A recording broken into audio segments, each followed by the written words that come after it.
The Whistler real estate market roared back to life this past January. Well, sort of. Do you remember Simba, the little lion cub in The Lion King?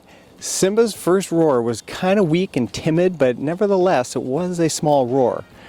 Well, that's what January was like. My name is Dean Linnell. I'm a real estate agent here in Whistler, BC, and I make these types of videos to show you what's actually going on at the ground level in the Whistler real estate market and what the numbers are saying. If you learn anything new in today's video, all I ask is that you leave a like and make sure to get subscribed to the channel. You can also book a buyer or seller discovery call with my team and I at the first link in the description below. So here's another little analogy for you. If the Whistler real estate market has a speed limit of 100 kilometers an hour, like in 2021 or 2022 COVID years, then the second half of 2023 was like the market driving at 30 kilometers an hour. But after all the festivities of Christmas and New Year's were over, the market started back up and everyone was driving at 50 kilometers an hour.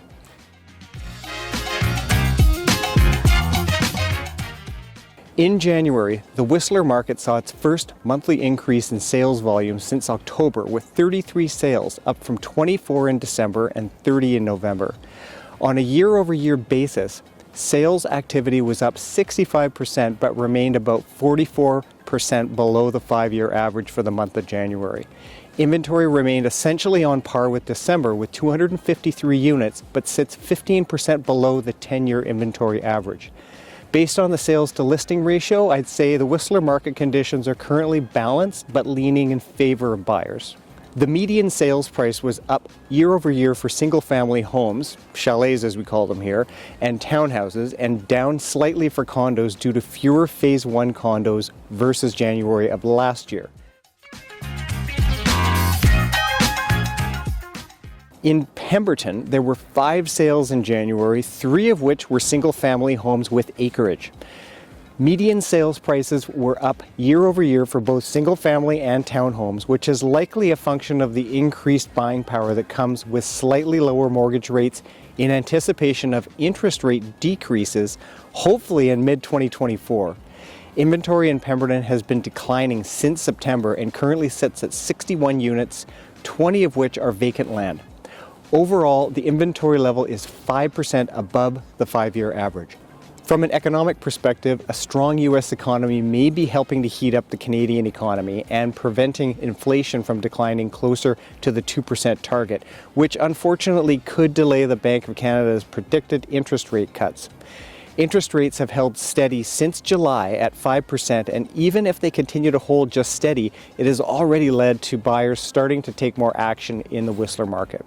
Inflation remains above the 2% target, but shelter cost fueled by high interest rates is one of the key drivers. On the flip side, Canada's unemployment rate for January 2024 is expected to hit its highest level in 2 years, and there are indicators that hiring demand is beginning to slow.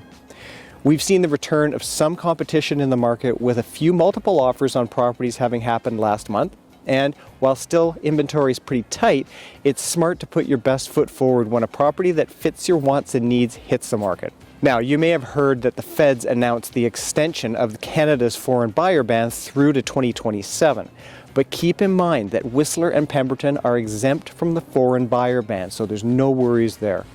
I've helped over 1,000 buyers and sellers in Whistler real estate market over the past 25 years, so I hope some of my market knowledge in this video has helped you too.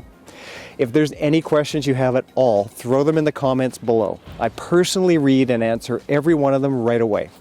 Don't forget about that Calendly link down there too if you want to book a discovery call with me. I'll catch you in the next video.